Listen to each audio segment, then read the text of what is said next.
Our Art is Everywhere project is called the Pathway Tree.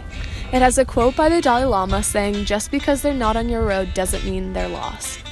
We thought that our mural would inspire high school students to respect others' journeys and be aware that no matter what, they are free to go on their own journey. Our element and principle was line and contrast. Our project group was B, Andrea, and Roxy. Unfortunately, we had our first challenge very early in the project. We lost our fourth group member, Angelique Moore. It was sad to see her go and also very challenging without her. Coming into this project, we all really wanted to create something here on campus that inspired all of the students. So, we made all of our creative decisions based on those two criteria. The beginning of it all. We created our contract and rubric and memorandum of understanding to begin our project. To get some inspiration, we researched Yayoi Kusama and Andy Warhol. For Andy Warhol, we recreated his famous Campbell soup cans, and for Yayoi Kusama, we recreated her painting titled Watching the Sea. Once we found out that our mural exhibition would only be temporary, we set out to find a piece of plywood to paint it on.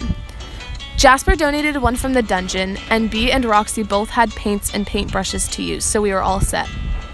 Since our principle was contrast, we started out with painting the background white.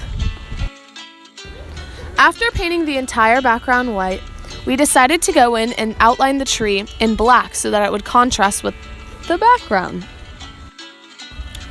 We chose a red, purple, pink, and blue color scheme to represent both the boundlessness of the galaxy and the boundlessness of your opportunities in life.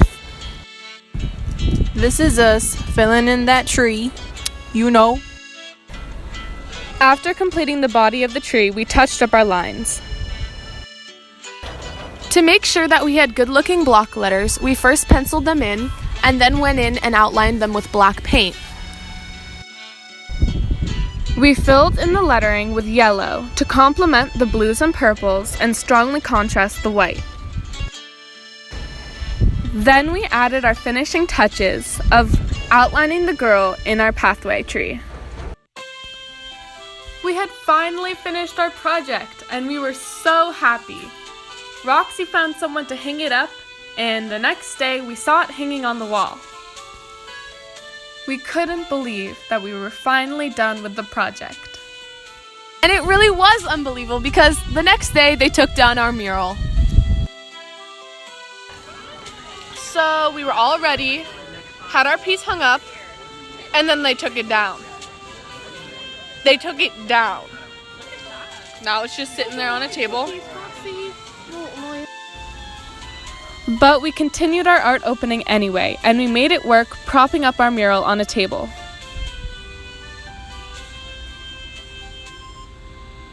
Despite all the unexpected obstacles we ran into, we were so excited to show our supporters our piece, and my grandpa even asked for my autograph.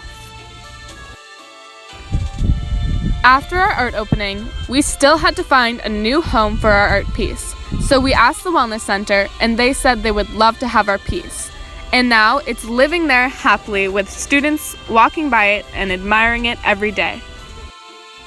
This project, it was a good project. I really liked my group, but we got hit with a lot of obstacles. Basically every hard thing that could have happened to us. But I think it definitely taught me a lot about, getting back on the horse if something hard happens, and how important communication is with your group members, because that was the thing that saved us when things got really rough.